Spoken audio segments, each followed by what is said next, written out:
Bonsoir à toutes, bonsoir à tous. Merci de prendre ce rendez-vous du round-up des informations au plan national. Nous allons démarrer par l'usage du radar contre les motocyclistes. Tout usager de la route qui est à moto et qui dépasserait 60 km/h se verrait imposer 5 000 francs de contravention. C'est ce qu'a décidé désormais donc la police nationale, donc le gouvernement. Nous allons en parler amplement dans ce numéro.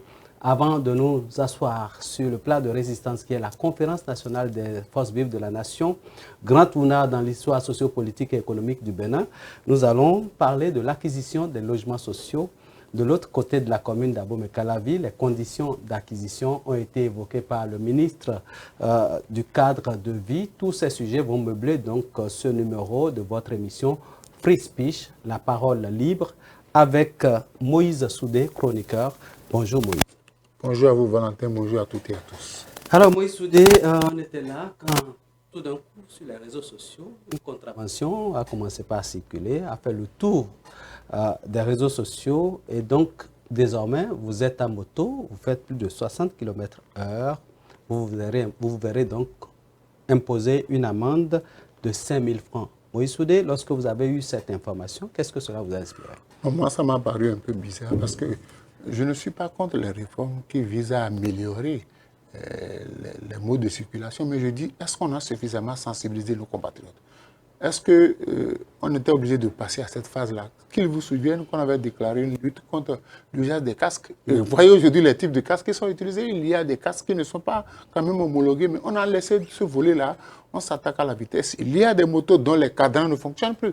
Donc moi, j'aurais souhaité qu'on puisse passer d'abord à la phase de sensibilisation parce que il va arriver où la même personne sera coincée 4 fois dans la semaine. Il faudrait qu'on sensibilise les gens sur les conséquences de la vitesse. Mais si on passe directement à la phase répressive, c'est pas bon. Moi, je dis, les gens ont déjà des difficultés à joindre les deux bouts. Et si cela s'ajoute, je suis convaincu qu'il y a des gens qui, tous les jours de la semaine, seront coincés. Ils vont payer 5 000 francs fois 7 ou je ne sais combien de fois par semaine parce qu'ils sont toujours pressés. Ils sont toujours pressés. Surtout nos amis, les motocyclistes, ceux qui font les émigrants, ils sont toujours pressés pour déposer un client et reprendre une autre. Je voudrais que l'on ne passe pas les chefs quartiers, comme je le dis. Nous avons suffisamment de structures. Aujourd'hui, c'est la décentralisation. Nous avons 77 communes. Nous avons des chefs quartiers. On peut utiliser les griots habituels pour parler, pour dire à tout le monde, que ce soit les jeunes, que ce soit les conducteurs de taxi-moto, que désormais, la vitesse est interdite. Il faut rouler à une certaine vitesse. Mais moi, je n'ai pas eu ça quand j'ai appris ça. J'ai dit, mais ça pose problème. Qu'est-ce qu'on demande aux populations? D'abord au niveau des radars, des véhicules. Parce que moi, j'ai l'impression que c'est la phase répressive qui intéresse. On a envie de gagner de l'argent, mais on n'a pas envie de sensibiliser les gens pour que les gens changent de comportement. Il faut sensibiliser, il faut communiquer pour montrer à l'usager quelle est la faute qu'il commet en faisant ça. Mais si, v'là un matin, on découvre, comme vous l'avez dit, sur les réseaux sociaux, la facture d'une contravention, ça pose un problème. Qu'est-ce qu'on veut du peuple? Qu'est-ce qu'on veut du peuple? Est-ce que vous pensez que c'est normal aussi qu'en agglomération, on puisse faire de l'excès de vitesse alors qu'on connaît tout ce que cela provoque comme accident? J'ai toujours été contre l'excès de vitesse. Toujours. Quand il m'arrive de prendre les taxis motos, j'exige, quand vous donnez votre tarif, je ne m'achante pas. Parce que je vous dis, monsieur, j'ai accepté votre prix, vous roulez doucement. Je ne suis pas pressé. Je ne suis pas pressé. Donc, j'ai dit, c'est un problème de sensibilisation. Je prends nos jeunes frères. Et je profite de votre antenne pour dénoncer quelque chose. Les matins, si vous voulez, vous allez constater, je ne sais pas si ce sont les parents ou les chauffeurs. L'enfant court à 7 heures.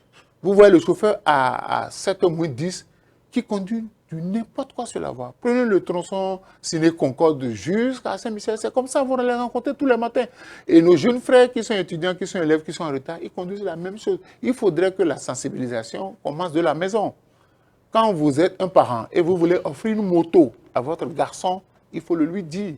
Si vous êtes quelqu'un qui a un peu de moyens, que vous voulez acheter des motos pour faire taxi-moto, il faut dire au conducteur. Mais si on ne passe pas par la phase de sensibilisation et que directement c'est la phase répressive, est-ce qu'on va corriger le phénomène? C'est vrai qu'on fera rentrer de l'argent dans la caisse de l'État. Est-ce que ça va diminuer le nombre d'accidents?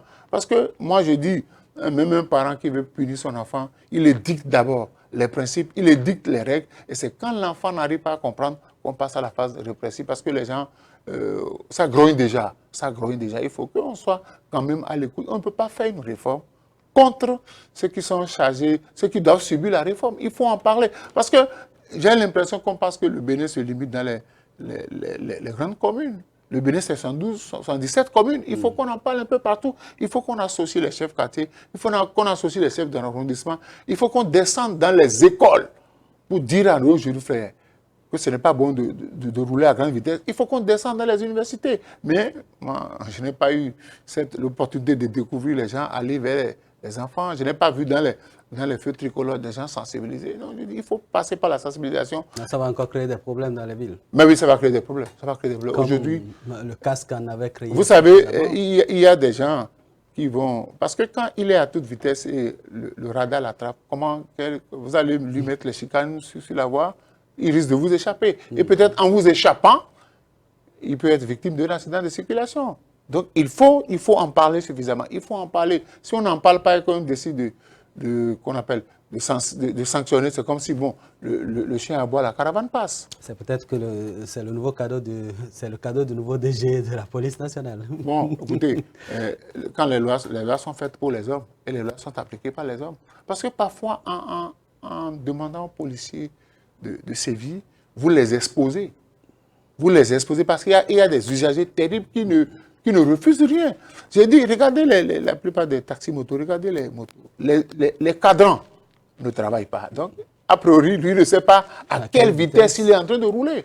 Mais c'est de ça qu'on devait parler. Demander aux gens de voir au niveau de leur moto, est-ce que toutes les pièces sont à jour.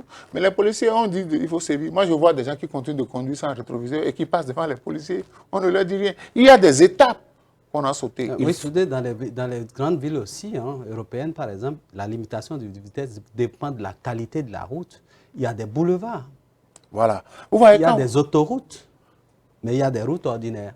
Voilà. Donc, c'est ça. Où la vitesse est déterminée déjà par un panneau à l'entrée de la rue. Sur la grande voie qui va à Porto-Novo, il est difficile aux gens de contrôler les vitesses. Et parfois, c'est sur cette route-là, au niveau du CEG de Yagbé, qu'on installe le radar. Ou à ses mains. Et puis, on prend tout le monde. On prend tout le monde. Donc, je dis, moi, je ne suis pas contre les sanctions, mais je dis, il faut toujours passer par l'étape de sensibilisation. Il faut sensibiliser dans toutes les langues. Est-ce que c'est dans toutes les rues qu'il faut faire 60 km? Non. Parfois, vous voyez dans les ruelles, vous voyez nos jeunes frères en train de jouer au ballon, un jeune qui vient là-bas, qui est sur sa moto sans casque et qui conduit du n'importe quoi. Moi, j'en vois tous les jours. J'en vois tous les jours. Je me dis, il faut sensibiliser d'abord les parents. Il faut sensibiliser les directeurs d'école. Il faut sensibiliser les universités. Il faut sensibiliser tout le monde. Vous prenez la voie de Calavi. Carrefour, à part du stade de la météo pour aller à Calavi, c'est du n'importe quoi que les gens conduisent. Surtout même le passage qui est réservé aux motocyclistes, on a envie de... Les gens sont habitués à faire des dépassements dangereux. Dangereux. On voit que l'espace qui reste ne vous permet pas de faire un dépassement. Mais il faut, je ne sais pas si on leur a dit, bon, il y a dans votre moto un anti-mort, vous faites accident, vous ne mourrez pas. Donc il faut en parler. Il faut en parler avant de se mettre à sanctionner. Moi, je ne suis pas contre les sanctions, mais je dis c'est step by step, étape par étape. Et là, quand vous allez commencer par sanctionner, les gens comprendront qu'ils ont fait preuve de têtudesse et que l'État a décidé de sévir. Et la sensibilisation, ça revient à qui? À tout le monde. À tout le monde. Mais déjà, il faut que ceux qui ont à charge l'exécution de cette loi-là puissent prendre Vous savez, quand on a commencé, je prends l'exemple de Cache-Nez. Quand on a commencé, j'ai vu des policiers dans les feux tricolores. On en parlait. Moi, je me rappelle que je voulais acheter le Cache-Nez. Je suis allé à 2-3 pharmacies, je n'ai pas trouvé. Quand je suis arrivé au Carrefour Sacré-Cœur, le policier qui était là, je lui ai expliqué que je n'ai pas trouvé Cache-Nez. Il m'en a donné 2. Et il a discuté avec ceux qui n'ont pas de Cache-Nez. Il en avait, il leur a donné, dit, désormais, il faut vous munir de vos Cache-Nez. Je crois que dans les feux tricolores, dès que le feu est au rouge, on peut profiter de ça pour parler aux usagers, pour dire, s'il vous plaît, ne filez pas. On peut commencer par cette étape-là. Parce que si vous avez suffisamment parlé que les gens ne veulent pas s'exécuter, vous punissez, personne ne va vous en vouloir. Le policier peut même informer qu'il y a des radars devant, comme pour donner l'exemple attention, désormais. Parce que les gens attendent que quelqu'un vous dise, ne filez pas devant, il y a un radar avant de... Et puis tout de suite sur les réseaux sociaux, on alerte de la position des radars dans la cité. Et puis bon, là, la police peut-être retourne à la base des produits. Donc il faut... J'ai vu la dernière fois, ceux qui arrivent au Carrefour qui refusent de contourner. Ouais, le grand Carrefour qui est maintenant la prison civile, ben, ils ont fait une bonne pêche là. Mais certains ont commencé par dire, attention, il faut contourner. Et vous allez voir aujourd'hui, les gens contournent. Donc il faut... Parce que à ce niveau de limitation de vitesse sur les motos, là, je ne suis pas sûr que les gens puissent comprendre. Parce que, écoutez, la nuit, à partir de 0 heure, les radars ne seront pas là. À quoi ça va ressembler un État dans lequel tout le monde est à 60 km/h? Une ville dans laquelle tout le monde est à 60 km/h. Il faut dire à quoi ça va ressembler un État où tout le monde est pressé. On est pressé pourquoi? J'ai toujours dit, vous avez rendez-vous à 8 h, quittez votre maison à 7 h. La route ne vous appartient pas. Même si votre moto, même si votre véhicule est sorti d'usine, non, l'instant d'après, vous pouvez avoir une panne. Vous avez beau acheter une belle moto, une bonne moto, dans une boutique, à quelques mètres, ça peut avoir de panne. Donc, Ou un mouton peut se pointer devant vous. Parce que vous roulez à vive allure. L'autre aussi roule à vive allure. Le choc est violent. C'est pourquoi je dis il faut faire attention, mais il faut en parler. Il faut qu'on associe les chaînes de télévision, les radios, les médias pour en parler. C'est vrai qu'en fin d'année, il y a moins d'accidents parce que la sensibilisation est apportée. Et ça aussi, il faut... Parce que moi, je dis se limiter dans les grandes villes. Allez hors de Porto-Novo. Quand vous sortez de Porto-Novo, vous allez vers Ajra, les Kouti, un peu partout, vers les Sakété poubelles. Mais voyez ce que les gens conduisent avec des bidons et puis à grande vitesse. Donc il faut sensibiliser, il faut démontrer aux Béninois les conséquences de l'excès de vitesse en agglomération comme hors agglomération. Et là, je pense que l'information sera partagée de tous et les comportements seront influencés Parce qu'il faut communiquer pour aboutir à un changement de comportement. Et ça, c'est véritablement important. Moïse Soudé, nous allons également parler dans ce numéro des logements sociaux. On a vu le ministre du cadre de vie, le ministre Tonato, qui a donné les tenants et aboutissants des conditions d'acquisition de ces logements sociaux qui sont fin prêts. Alors vous, en tant que fonctionnaire, quand vous avez entendu parler de ces logements sociaux-là, est-ce que vous vous sentez parmi ceux qui sont qualifiés pour en acquérir? Je ne peux même pas. Et je ne sais pas combien de bénéfices, parce que quel que soit le type, on a dit qu'il faut payer 200 000 francs par mois. Parce qu'on a parlé de logements sociaux, ça veut dire que c'est une classe, la couche la plus défavorisée qui normalement... Mais on a pu parler des HLM, habitation à loyer modéré. Mais quand on dit il faut payer... Parce que quand vous faites le point, il faut gagner au moins 300 000. Combien de Béninois exactement gagnent 300 000 aujourd'hui? Ça, c'est pour le plus bas niveau. Mais combien de Béninois gagnent 300 000? Parce qu'il y en a qui ont à verser plus de 300 000. Oui, moi je prends le minima. Le minima. On dit celui qui doit verser 200 000, c'est que s'il gagne 300 000, il reste 100 000. Est-ce que 100 000 lui permettront de gérer sa famille? C'est-à-dire que la popote, les frais de santé, ce n'est pas possible. C'est pour ceux qui... L'élite, Oui, c'est l'élite. Ouais, les grands opérateurs économiques qui peuvent se lever pour dire, moi je prends 20, je prends 30. Mais le Béninois moyen ne peut pas se permettre ce luxe-là. Mais pour qui a-t-on construit les logements sociaux? On dit, logements sociaux, c'est que ceux qui n'ont pas les moyens peuvent s'en procurer. C'est pas possible. Moi, j'ai fait un tour là-bas, j'ai vu comment c'est bien fait, mais j'ai dit, mais moi, je suis out, parce qu'il faut gagner un bon salaire. Si vous devez payer ce montant-là chaque mois, qu'est-ce qui va rester de votre salaire? Aujourd'hui que les Béninois n'ont plus la possibilité, il n'y a plus les à côté. Sur 15 ans, sur 17 ans. C'est compliqué. Donc, si vous devez payer sur 15 ans, 17 ans, il faudrait que vous ayez, si vous devez aller à la retraite à 60 ans, il faut que vous ayez... commencé très tôt. 45 ans. Si vous avez 45 ans, c'est-à-dire qu'il vous reste 15 ans pour prendre ce que vous voulez. Donc, vous pouvez régler ça jusqu'à la retraite. Mais si vous avez 53 ans, 55 ans, il vous reste 5 ans pour aller à la retraite, vous ne pouvez pas. Et si vous allez à la retraite anticipée? Mais si vous allez à la retraite, donc je dis, il faut changer l'expression. Moi, j'aurais aimé, comme au Sénégal, je l'ai vu là-bas, l'habitation à loyer modéré où chacun a son appartement et il paie en fonction de ce qu'il gagne. Mais à ce niveau-là, vous allez voir, les mêmes personnes, on se connaît au pays. Quelqu'un va se lever, il va acheter 10, il va offrir ça à ses amis, il va offrir ça à ses copains. Il va offrir ça à location encore. Bon, mais combien de personnes peuvent louer? Vous allez voir, on va revenir ici, on va dire qu'il faut réétudier les... On dit c'est parce que si ça reste là et que personne ne les occupe, écoutez, c'est ni à rat et les souris vont y passer la nuit. On a vu les gens déjà. Quand on a parlé de villas Sainte-Sade, on a vu ceux qui ont pu prendre des villas dans Sainte-Sade. On a vu ceux qui ont pris. C'est pas vous ne verrez pas un agent permanent de l'État aller prendre une maison là-bas. Parce que là aussi, c'est une façon de contrôler l'origine de la fortune des gens. Je vais prendre une maison. On sait que je suis enseignant. Je vais prendre une maison où je dois payer 300 000 francs le mois. Eh bien, on va fouiller. Puisque vous devez payer, vous avez votre issue, on va voir. Mais lui, il gagne combien pour aller prendre une maison? Il faut payer. Il va louer un logement social, il faut payer 300 000. Là, on fouille dans votre vie. Au cash, quand il faut payer, c'est plus de 20 millions. Bon, il va trouver ça où il va contracter certainement un prêt à la banque.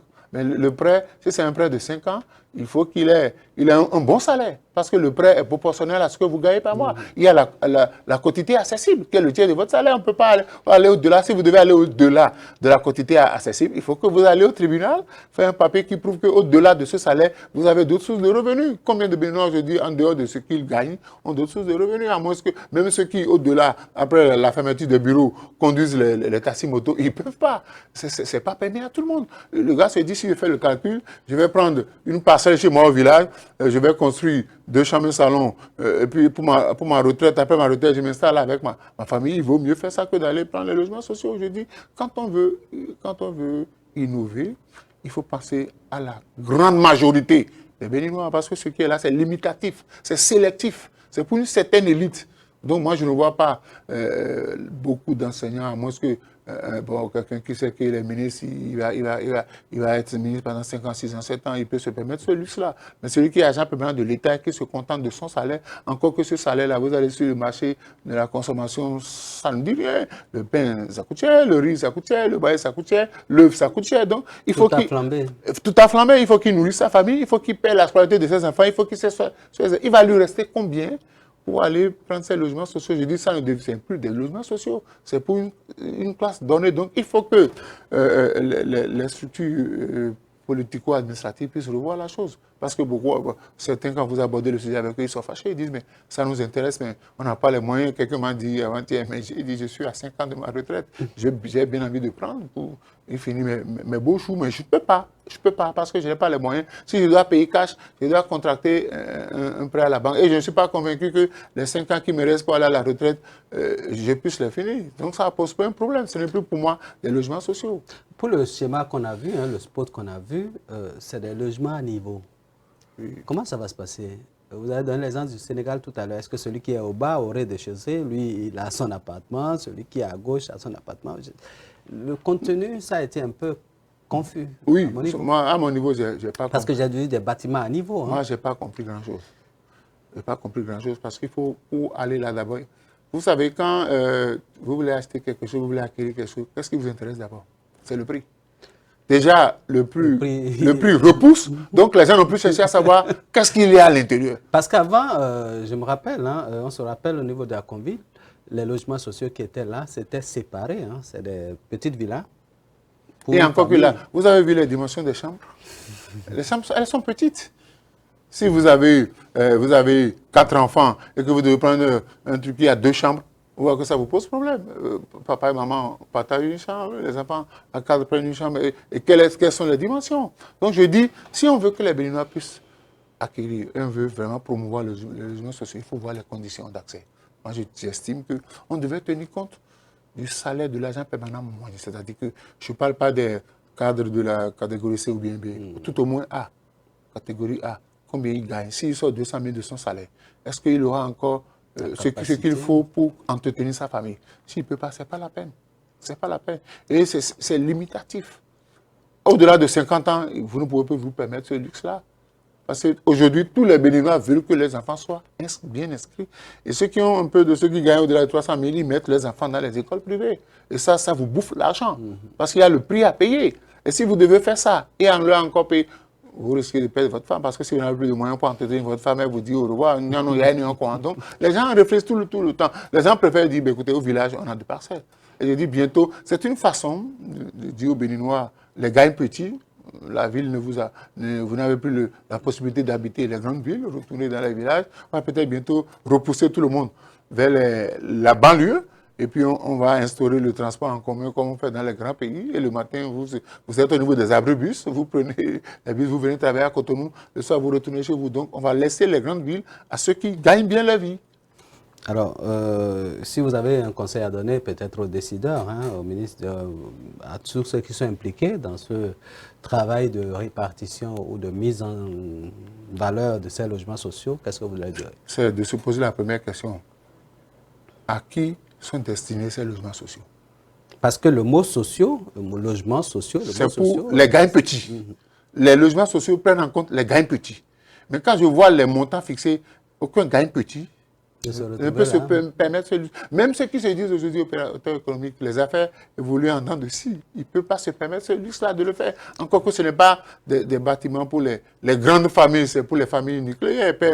Celui qui a 2 enfants maximum, et puis il prend ça. Mais ceux qui ont beaucoup d'enfants, ils ne peuvent pas le faire. Donc je dis, il faut revoir les conditions d'accès. Il faut revoir les montants pour donner la possibilité aux gens. Quand j'ai vu dans des pays, quand vous commencez pas à travailler, on vous donne la possibilité d'acheter un véhicule que vous payez sur un certain nombre d'années. Ce n'est pas les véhicules neufs. Parce qu'on sait que c'est l'État qui vous a engagé. L'État peut vous garder sur un certain nombre d'années. Et le gars sait qu'il n'a plus à réfléchir pour acquérir un véhicule. Donc, il sait que c'est réglé. Ça, c'est peut-être les jeunes qui ont commencé par travailler, qui sont au-delà de 500 000. Ça, si vous travaillez dans un privé que vous gagnez 500 000, ce n'est pas évident que dans 5 à 6 ans, vous puissiez conserver ce boulot-là. Donc, si vous vous engagez sur ce chemin, vous allez payer jusqu'à une partie, on va vous dire que, bon, vous avez raté, on va vous traîner devant la justice, vous devez, et puis finalement, ce que vous avez investi là, dans le loyer, vous le perdez, vous revenez à zéro. Donc, je voudrais que l'État sensibilise les gens, qu'on puisse voir dans quelle mesure il faut réduire le coût pour donner la possibilité aux gagne petits d'être logés. Parce que tous ceux qui sont à Cotonou, vous ne savez pas qu'ils sont à l'aise. Vous allez voir des familles entières louer une chambre et un salon. Parce que le gars, il ne gagne pas beaucoup, mais il est obligé de partager peut-être la même chambre avec ses enfants. Il n'a même pas la possibilité de s'offrir la télé. Et puis, bon, il a envie d'être à l'aise, mais même à 150 000, il ne peut pas se permettre un certain luxe à Cotonou. Il ne peut pas. 2 chambres et un salon à Cotonou, il ne peut pas. Parce qu'aujourd'hui, vous allez voir 2 chambres et un salon à Cotonou, c'est 60 000, 80. Et puis bon, si vous sortez le loyer, vous devez payer les frais d'électricité, vous devez payer l'eau. Et que vous devez encore dégager 300 000 pour payer pour des logements sociaux. Ce n'est plus des logements sociaux, c'est des logements pour ceux qui ont les moyens. Et là, ça pose un problème, et je pense que c'est déjà heureux de saluer cette initiative, de penser, n'est-ce pas, construire des logements sociaux, encore qu'il faut approfondir les réflexions pour que l'objectif poursuivi en mettant en place ce dispositif puisse atteindre les cibles. Profiter pratiquement à la majorité des Béninois, parce qu'on ne peut pas faire, quand vous voulez poser un acte, il faut savoir que ce que je fais, je le fais pour la majorité des Béninois. Je ne le fais pas pour une certaine classe. Sinon, les gens m'ont dit, ils ont fait ça pour eux-mêmes. Ils vont acheter ça eux-mêmes. Ils vont donner ça à leurs parents. Et nous qui n'avons rien, nous serons toujours les derniers de la société. Il ne faut pas que les Béninois aient cette vision du régime en place pour dire, ils ont fait ça pour eux-mêmes. Non. Moi, je voudrais que la majorité des Béninois, qu'on aille voir, le gouvernement sait combien les gens gagnent à la fonction publique. Et le gouvernement sait le nombre de... La preuve, on vous dit, si vous devez acheter quelque chose au-delà de 100 000, vous ne payez plus en espèces. Vous payez. Donc, il y a traçabilité. Alors, on va évoluer dans ce débat. J'ai vu à Parakou des logements sociaux qui n'ont pas été totalement achevés, abandonnés et tout le reste. Je pense qu'il va falloir que le gouvernement jette un coup d'œil de ce côté-là aussi. C'est ça qui vous accueille à l'entrée de Parakou. Ça vous accueille à l'entrée de Parakou. On espère que les décideurs, le ministre du cadre de vie, sont à l'écoute et qu'ils vont prendre en compte toutes ces remarques pour pouvoir donc mettre en valeur ces logements sociaux, pour permettre également à ceux qui sont dans l'autre côté. Si nous étions en France, vous savez ce que ça fait. Les SDF, ils occupent ça. Hein? On aurait occupé ça pleinement. Oui. Absolument. On va évoluer dans cette émission. Nous allons parler de la conférence nationale des forces vives de la nation. Mais avant, voici un élément témoin pour nous permettre de fixer le décor. Je ne veux pas voir couler du sang dans ce pays. 19 février 1990, 19 février 2025.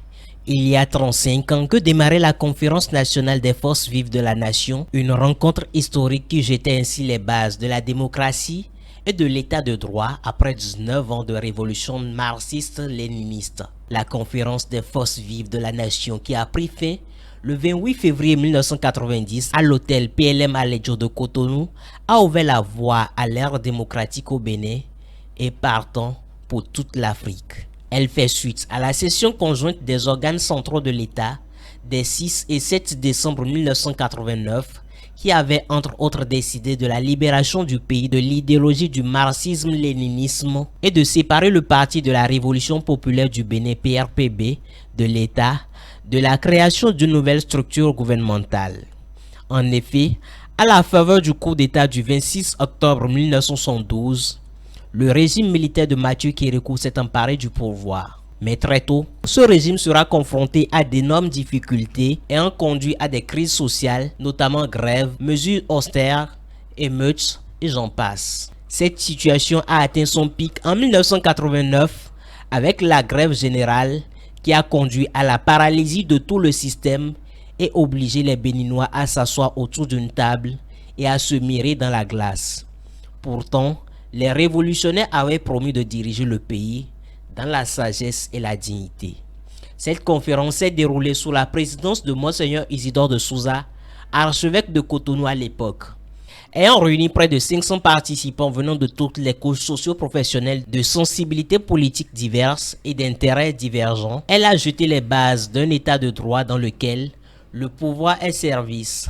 À l'issue des pourparlers, les participants se sont entendus pour demander que le pouvoir ne puisse être confisqué par quelques-uns pour l'écrasement des autres et pour proclamer sans ambiguïté la souveraineté du rassemblement et la force exécutoire des décisions selon le rapport général présenté par Albert Tevoyedre. Il est alors décidé que les pouvoirs exécutifs, législatifs, judiciaires soient clairement séparés, que la presse soit libre et responsable, que puissent s'exprimer et fleurir des mouvements associatifs, des coopératives dynamiques et productrices de biens. La conférence nationale a également décidé du changement d'une nouvelle constitution qui sera soumise au référendum populaire plus tard. Une loi fondamentale adoptée le 11 décembre 1990 qui consacrera un régime entièrement démocratique avec un développement fondé sur le travail, la liberté et la solidarité.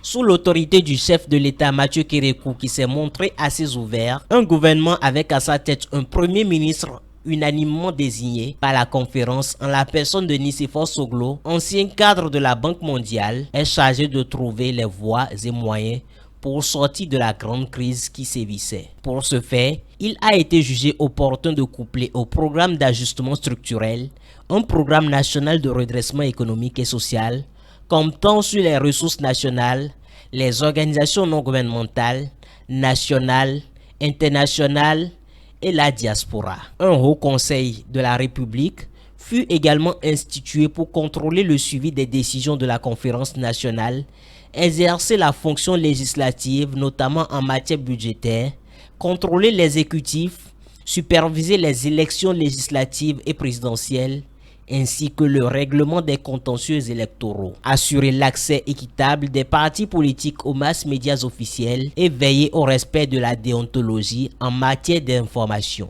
En somme, cette conférence des forces vives a eu le mérite de réconcilier la nation et de baliser le chemin à l'avènement de la démocratie au Bénin. Alors Moïse Toudé, la conférence nationale des forces vives de la nation, que vous inspire cet élément? Vous voyez, quand on parle de la conférence nationale, moi j'ai été élève au CEG de Tatopa. Et j'ai vu les communistes agir.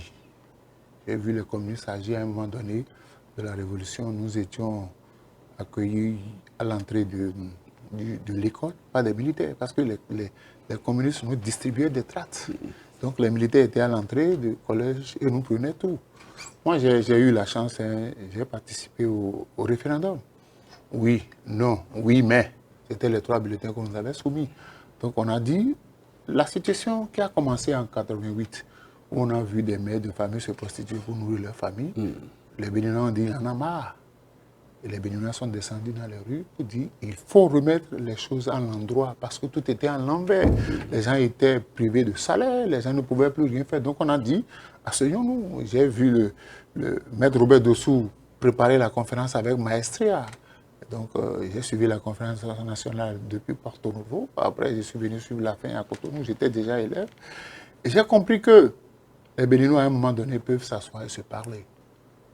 Qui vous souviennent qu'il y avait des ministres qui étaient militaires. Qui venaient à la salle de conférence, on leur a interdit d'avoir désormais assez avec le pistolet. Parce que c'était des gens qui avaient la gâchette facile. Donc, j'ai vu des Béninois s'invectiver, se parler finalement, qui ont trouvé des solutions, parce que c'était le symbole de la trouvé. On peut ne pas être du même point de vue, mais on peut s'asseoir, on peut se parler, parce qu'à un moment donné, le pays était en décrépitude, les affaires ne marchaient plus rien.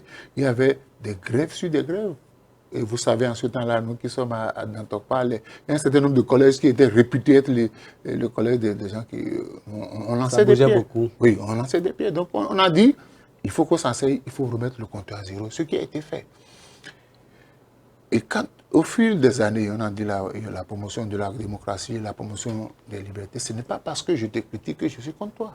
C'est ça qu'il faut qu'on dise aux Béninois. Ce n'est pas parce que je dis que ce que Tantampion fait n'est pas bon que j'aurais préféré que Tantampion fasse ceci, que systématiquement, Tantampion va trouver que je suis son ennemi. Mais il y a beaucoup de choses que nous avons perdues depuis un certain temps, quand on fait le point de la conférence nationale, le professeur Albert Evoe, avec son rapport général extraordinaire, fantastique, où il a dit à la fin, nous avons vaincu la fatalité, c'est-à-dire qu'on a tourné dos à notre passé.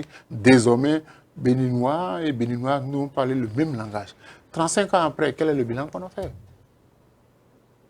Quel est le bilan qu'on a fait? Je dis, il faut qu'on s'asseye pour dire ce qui a évolué, ce qui n'a pas évolué. Vous êtes pour qu'on s'asseye aussi? Ben oui, oui, il faut qu'on s'asseye pour qu'on se parle. Il y en a qui pensent que... Vous savez, vous ne pouvez jamais être heureux en dehors de votre pays. Si ce n'est pas comme vous êtes allé de votre propre chef, c'est-à-dire que je décide, moi, Alphonse Moïse Soulé, je décide d'aller m'installer, par exemple, au Canada, avec ma famille, ça, c'est que j'ai fait un choix. Mais si ce n'est pas contrainte que je me retrouve là-bas, je ne serai jamais heureux. Je ne serai jamais heureux parce que je n'ai pas choisi de vivre à l'extérieur. Donc, il y a des gens qui se sont retrouvés hors de leur pays. Pas contrainte. Pas contrainte, mais à la conférence nationale, on a appelé tout cela et sont revenus. Maître Adi Oumboudi, j'étais à Porto-Novo, à la rentrée du Gabon. J'ai vu ce qui s'est passé. Tout le monde a dit, venez, nous allons parler. Aujourd'hui, une seule personne ne peut pas construire un pays. Il y a des compétences un peu partout. On a parlé de libéralisme économique et je me plais à le dire. Aujourd'hui, nous avons véritablement combien d'opérateurs économiques? J'enlève ceux qui prennent les marchés publics. Ce ne sont pas des opérateurs économiques. Livrer des bics, des gommes, des crayons à l'État, c'est des contractants, ce n'est pas des opérateurs économiques. Réellement, véritablement aujourd'hui, quel est l'opérateur économique béninois qui peut affronter les opérateurs économiques nigériens à côté? Il n'y en a pas. On n'en a plus. Donc, je dis, il faut qu'on s'asseye pour dire qu'est-ce qui a marché, qu'est-ce qui n'a pas marché. Vous avez vu le nombre de radios, de télévision qu'on a fermé. On a fermé. Pour quelle cause?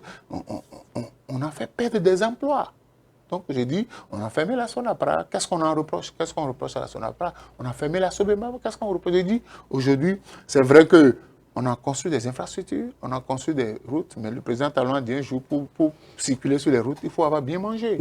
On a dit, je suis d'accord avec le par rapport à dire tous les Béninois prennent les salaires. Mais il a oublié de dire aux Béninois que sur le marché, celui qui gagne 150 000, les prix ont flambé. Donc, avec 150 000, il ne peut plus faire vivre sa famille. Donc, il y a des réalités qui... Aujourd'hui, on a construit des marchés, on a construit des écoles. Est-ce que les gens ont la possibilité? Ils ont bien envie de vivre heureux. Parce que le problème, le Béninois, quand vous l'observez, il ne veut pas acheter des caisses, il ne veut pas des grosses caisses, il ne veut pas boire du champagne chez lui. Mais il veut le minimum.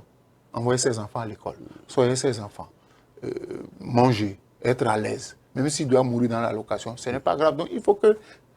regardez, on a supprimé les grèves, les libertés.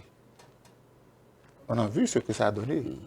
C'est parce qu'il y avait les grèves qu'on a mis la pression sur Mathieu Kérékou qui a cédé. Nous sommes allés à la conférence nationale. Et la grève était une arme redoutable que le président craignait.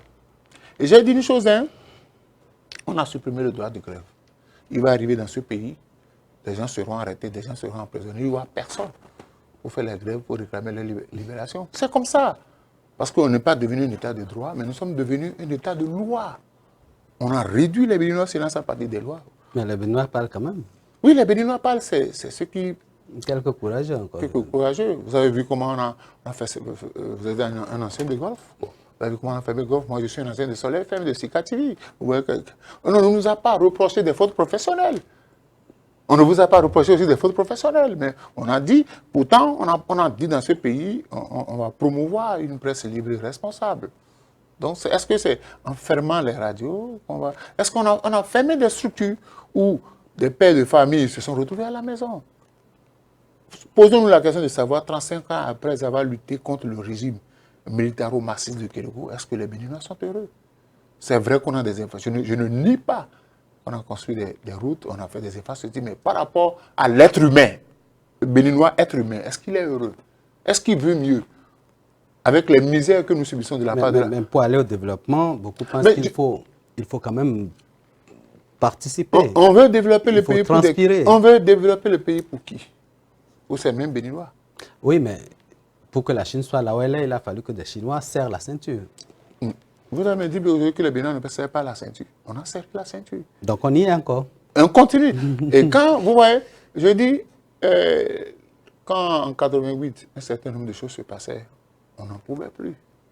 Des gens devaient des mois de loyer à leurs propriétaires. Des gens ne mangeaient plus. On n'en est pas encore là. Mais ça, c'est vous qui le dites. C'est vous qui le dites. C'est vous qui le dites. Vous n'allez pas me dire que ce que vous gagnez à la fin du mois vous permet. La preuve, vous ne pouvez plus sortir tout le temps maintenant avec votre véhicule. Ça avait été dit lors des campagnes. Ok, donc je suis d'accord. Vous voyez, il faut se battre pour le développement. On se bat pour le développement. Chacun doit apporter du sien. On a accepté de faire le sacrifice. Mais est-ce que accepter de faire le sacrifice vous amène à accepter de perdre votre boulot? Est-ce que accepter le sacrifice vous amène à ne pas avoir de l'eau sur des jours? C'est le minimum. Alors, est-ce que les acquis de la Conférence nationale des forces vives promettaient donc qu'on serait dans un pays où tout sera rose en quelques années? Non. Moi, j'ai toujours dit, tout le monde ne peut pas être heureux. Mais on peut faire le bonheur de la majorité. Vous savez, dans une maison, un père qui travaille, qui gagne bien sa vie, il rend sa famille, la famille, elle est heureuse. Ça, c'est une évidence. Mais un père qui travaille, mais qui ne peut pas jouir des fruits, ou bien qui prend son salaire, qui va sur le marché, ne peut pas se ravitailler pour sa famille, ça pose un problème. Moi, je dis, je prends le problème aujourd'hui, qu'est-ce qu'est devenu le syndicalisme? Est-ce que le syndicalisme, le contrôle du syndicalisme n'a pas permis au moins de réguler un certain nombre de choses qui sont positives? Vous savez, ce sont des contre-pouvoirs. C'est-à-dire que parfois, dès qu'il veut avoir des rips, on tape du poing sur la table. Pour dire, attention, là où nous allons, là, c'est pas bon. Ça ne se fait plus. Aujourd'hui, bon, tout le monde a peur de parler. On ne veut pas parler parce que vous parlez, on risque de vous... Bon. Je dis... On a peur de quoi exactement? Quand vous êtes un homme, quand vous êtes au pouvoir, vous ne pouvez pas refuser que les gens vous critiquent. Vous dites qu'on a peur de parler, mais Mbedji a parlé la dernière fois. Vous parlez ici? Non, Mbedji a parlé. Vous avez vu ce qui s'est passé? Vous parlez. Moi, je parle. Mais je parle parce que je ne sulte pas le chef de l'État. Je ne m'attaque à personne, mais je dis ce que je vis. Je dis ce que je vis. Et quand... Est-ce qu'on empêche les autres de dire ce qu'ils vivent? Mais vous savez, aujourd'hui, les gens, à cause de leur poste de responsabilité, vivent des choses, mais ne peuvent pas parler. Ils ont choisi. Ils ont choisi parce que, à un moment donné, ils se sont embourbés. Et quand vous vous êtes embourbé, parce que moi je dis une chose, hein, une conviction reste une conviction. Une conviction reste une conviction. Dans la vie, vous avez... Mais au lendemain de la conférence nationale des forces vives, on a vu des gens, vraiment, c'était une vraie pagaille. Après, on disait tout, sans limite, pas de gants, pas de respect pour l'autorité, rien. Et vous pensez que ça peut rester comme ça? Non, je dis... Il fut un temps, on a vu que le Bénin... Je n'ai jamais encouragé... Je n'ai jamais encouragé quelqu'un à s'attaquer à la personne d'un président de la République. On peut s'attaquer au système, mais je ne serai pas d'accord à quelqu'un qui va s'attaquer à la vie privée d'un président. Ce n'est pas possible, ça fait de l'irrespect. Mais dans la gestion, s'il y a des ratés, je lui permets d'en parler. Vous voyez la différence? C'est-à-dire qu'on ne peut pas venir sur un plateau de télévision et se mettre à insulter le président Patrice Talon, ou bien on se met à s'attaquer à la famille du président. Mais on peut dire, dans la construction de notre pays, il y a tel problème. Qu'il vous souvienne, moi, sur plusieurs plateaux, je fais partie de ceux qui ont dénoncé la lenteur dans la construction des marchés. Je fais partie, sur toutes les scènes où je passais, je parlais de ça. Mais quand ils ont commencé par inaugurer les marchés, j'ai dit, au moins j'ai servi à quelque chose. C'est ça la réalité. Il faut dire ce qui est bien, il faut dire ce qu'on doit améliorer. Moi, je dis et je répète, après 35 ans, après la conférence nationale où on a parlé de développement économique, on ne peut plus, dans une ville comme Cotonou, manquer d'eau pendant une semaine. On ne peut plus manquer d'eau. On ne peut plus être victime des coupures d'électricité fréquentes. Ce n'est pas possible. C'est pas possible. On nous a dit qu'on pouvait produire le courant et vendre à l'extérieur. Parce que la parole est sacrée. La parole est sacrée. J'ai suivi la dernière fois le chef de l'État lors de sa campagne avec Talata, où on dit, avant la fin du mandat, les 77 communes seront asphaltées. Mais ça se fait, c'est en cours. Oui, d'accord, c'est en cours. Il reste combien de temps? Parce que quand vous dites quelque Mais chose... les travaux sont lancés presque partout aujourd'hui. Mais je dis, le pays est en chantier.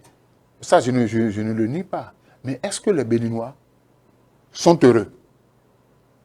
Vous pouvez construire R+4 avec ascenseur tout et mettre votre femme et vos enfants dedans. Mais demandez-leur s'ils sont heureux. Alors, qu'est-ce que vous auriez souhaité? Moi, je dis, il faut créer beaucoup d'emplois. Parce que la loi sur l'embauche, moi, je n'aime pas cette loi. Vous avez vu le contenu? Ça a besoin d'être retouché. Votre patron se lève un matin, s'il saute d'humeur, il vous renvoie. Et vous allez à la main d'œuvre, c'est entre 3 mois et 9 mois. La plupart du temps, c'est 3 mois. 3 mois. Votre patron se lève, faute d'humeur, il dit Valentin, mais je ne veux plus de vous, il se débarrasse de vous. Vous allez vous plaindre, on vous donne 3 mois. S'il est gentil, hein. C'est une façon de précariser l'emploi. Peu importe si on est dans le public ou dans le privé. C'est ça le drame. Donc les employés qui n'aiment pas payer, les employés qui n'aiment pas payer les gens, ils vont jouer avec la loi. Ils sont en train de jouer avec la loi. Voilà des lois qu'il faut corriger. Nous devons parler le même langage. Les lois qui nous divisent, on n'en veut pas.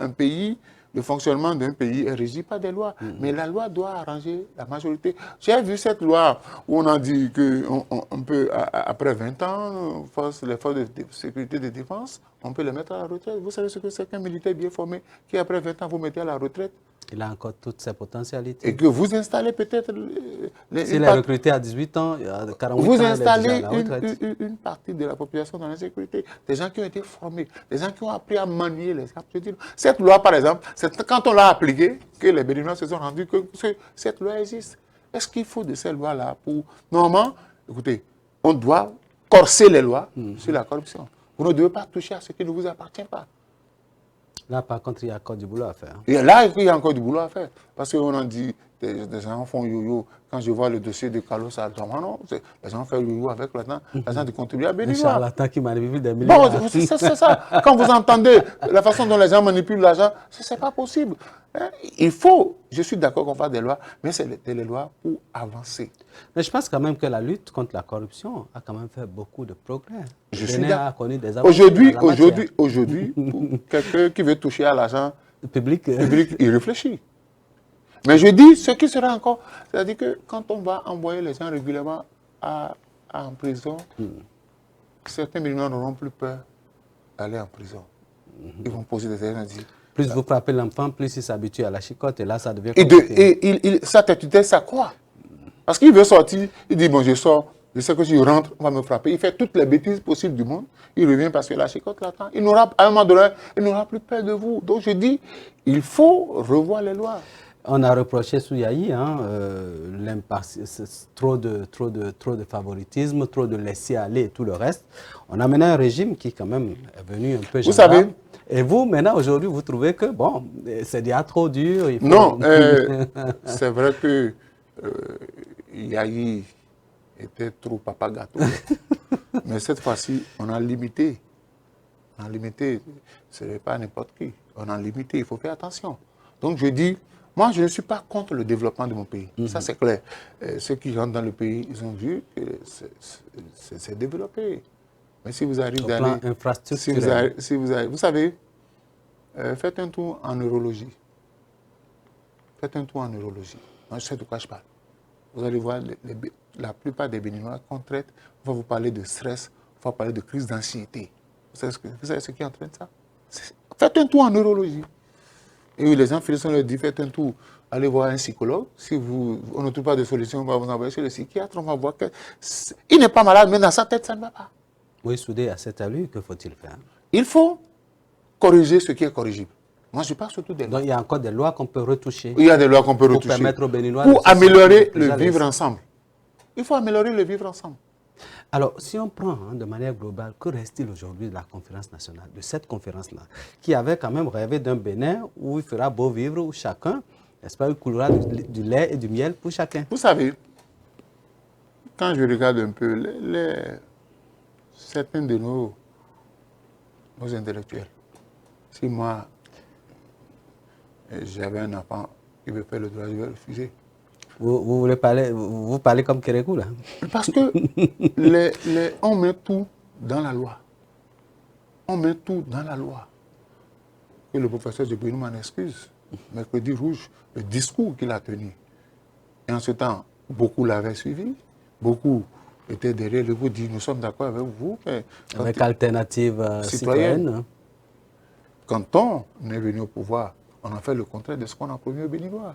Il a promis quoi? Il n'est pas au pouvoir. Mais écoutez, non, il n'est pas au pouvoir, mais il a été président de la Cour constitutionnelle. Quand je vois l'honorable Oden Aladati, on les a suivis. On les a suivis, ils ont défié le pouvoir de Yahi. Et nous étions d'accord avec eux parce que Yahi commençait à aller à la dérive. Nous étions sur des radios, nous avons défendu la démocratie. Oden Aladati est devenu par la suite président de la commission des lois.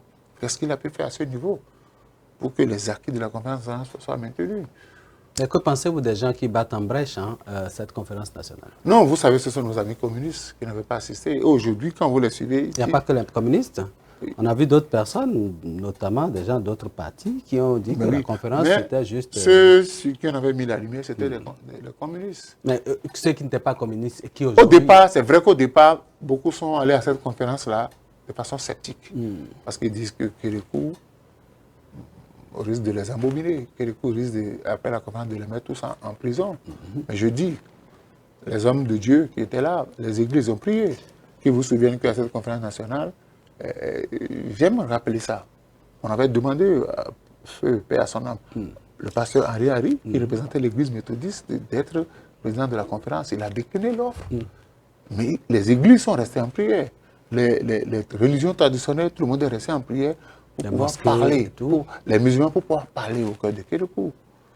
Mais ce n'était pas le discours prévu que Kérékou allait à la fin. Donc, il y a que, quelque part, la main de Dieu à agir. Donc, je dis, quel que soit le plan que nous élaborons contre un peuple, au dernier moment, Dieu peut agir. Donc, je dis, il faut promouvoir la... Et aussi, avec Kérékou, il a regardé l'intérêt supérieur de la nation, si on s'en tient. Aujourd'hui, ce que moi, je souhaite, c'est améliorer le vivre ensemble. Vous voyez, les jeunes frères insultent les aînés. C'est pas bon. Les jeunes frères insultent les aînés ne disent plus rien, parce que le jeune frère estime que l'aîné ne doit pas parler. Non. Il y a des choses qui sont sacrées. Moi, je dis, on n'a qu'à améliorer notre vivre ensemble. S'il y a des choses à corriger au niveau des lois, il faut les corriger, mais il faut promouvoir les opérateurs économiques. Parce qu'un opérateur économique, moi, on n'entend plus parler de Sachivi. Tout le monde sait que Sachivi avait des entreprises. Et ce n'était pas des Togolais qui travaillaient là, c'était des Béninois qui travaillaient là. On a parlé de Adjavan Common Kadiaf. On a parlé... Vous défendez votre chapelle? Non, on a parlé du groupe Gazette du Golfe, tout est fermé. Presse écrite, radio, télévision, on voit le nombre de personnes à la maison. On a vu le président de la HAC qui a fait des promesses à l'Assemblée nationale que le dossier est en étude. On croit bien quand même que c'est un connaisseur de la maison et qui sait de quoi il parle. La meilleure démocratie, c'est celle qui nourrit son homme. Les Béninois, les connaissants, ils ne sont pas trop... Ce que tu as ne les intéresse pas, mais donne-leur ce qui leur appartient. Ce qui leur revient de droit, ils vont te laisser prendre tout ce que tu veux. Mais si ce qu'ils doivent avoir pour eux, ils ne le trouvent pas, c'est compliqué. Écoutez, allez dans les... Beaucoup ont dû, avec les difficultés financières, ont sorti les enfants du privé pour le public. Beaucoup ont quitté Cotonou pour rejoindre les zones périphériques et ont mis les enfants là-bas et viennent seuls en ville parce qu'ils disent qu'on ne peut plus vivre. La vie coûte extrêmement cher. Donc, il y a que beaucoup de choses sont à corriger. Personne ne peut me dire que sous les deux mandats du président Talon, tout a été parfait. Il y a des ratés qu'on peut corriger. Mais ça serait aussi très malsain de dire que rien n'a été fait. Mais je dis, il faut que les gens acceptent que ce sont les lois qui nous divisent. Il faut retoucher aux lois. Il faut retoucher aux lois. Il faut donner la possibilité aux gens de s'exprimer. Mais ceux qui s'expriment doivent le faire dans la courtoisie, dans le respect de l'autre. Et je dis, il faut faire attention. Dans les partis politiques. Le droit à la différence. Le droit à la différence. La tolérance. Et moi, c'est de Sousa, personne a martelé cela plusieurs fois à la conférence nationale. Nous devons être tolérants. Ce n'est pas parce que je suis différent de toi que je suis contre toi. Donc je dis, il faut noter, regardez aujourd'hui les cotonculteurs, les sojaculteurs, machin, les gens produisent, ils ne peuvent plus vivre de ce qu'ils produisent. Ah bah, ça c'est vous qui le dites, mais ils vendent le soja chaque année. Ben oui, Ils vendent le coton chaque année. Écoutez, quand c'est l'acheteur qui fixe le prix, ça pose problème. C'est le système peut-être. Voilà, cette entrevue, nous sommes pratiquement à la fin de cette émission. Moïse Soudé, votre mot de fin. Non, je crois que l'année 2025 est une année charnière pour le Bénin. En 2026, nous allons organiser les différentes élections, les élections générales, législatives, communales et présidentielles. Et je veux que dès maintenant, je souhaite vivement que dès maintenant, que les Béninois se parlent. Que ça doit donner. Parce que l'eau n'est pas calme dans les partis politiques. L'eau n'est pas calme. Ça boue en dessous. Mais en surface, ça l'est calme. Ça calme. Mais quand ça va venir exploser, en surface. Attention, il faut faire. Le silence de certains n'est pas une faiblesse. Donc, il faut qu'on fasse attention. Je voudrais que tout le monde, le plus fort ne sera jamais assez fort pour s'imposer à tout le monde. Il y a que les parents ont été très forts. Vous connaissez la suite. Donc il faut qu'on se parle. Il faut qu'on se parle parce que si à un moment donné, vous vous retournez et que vous ne voyez personne derrière vous, ce n'est pas bon pour vous. Donc, Béninois, parlons-nous. Dans les partis politiques, il faut promouvoir la démocratie. Ce n'est pas parce que quelqu'un dans votre parti, il émet des idées contraires aux idéaux de votre parti que forcément, c'est un diablotin, il faut finir avec lui. Il faut qu'on se parle. Et je crois que le Bénin est un et indivisible. Et il reste certains acquis de la conférence nationale, mais les acquis qui ont été galvaudés, on peut les remettre en place. Voilà, le Bénin est le quartier latin de l'Afrique, mais cet intellectualisme truffé de mesquinerie n'est pas de nature à favoriser le développement de ce pays, a dit l'autre. Mesdames et messieurs, chacun a tiré le son donc, de ces informations, de ce tour de l'actualité, de cette analyse de l'actualité qui a été essentiellement focalisée sur la Conférence nationale des forces vives de la nation. Nous pensons que cette rencontre a permis de jeter les bases d'une nouvelle ère de notre pays et qu'il faut travailler donc à maintenir cette union, ce droit à la différence qui nous permet de grandir ensemble, de nous donner la main. Et si pour cela, il faut retoucher peut-être les tests de la République, il faut le faire. Nous sommes dans notre pays et le souhait de tout Béninois, c'est de vivre heureux dans son pays. Mesdames et messieurs, c'est tout pour ce numéro de votre émission Free Speech, la parole libre. Merci de garder votre position d'écoute, car sur Speedline, il y a toujours du mieux.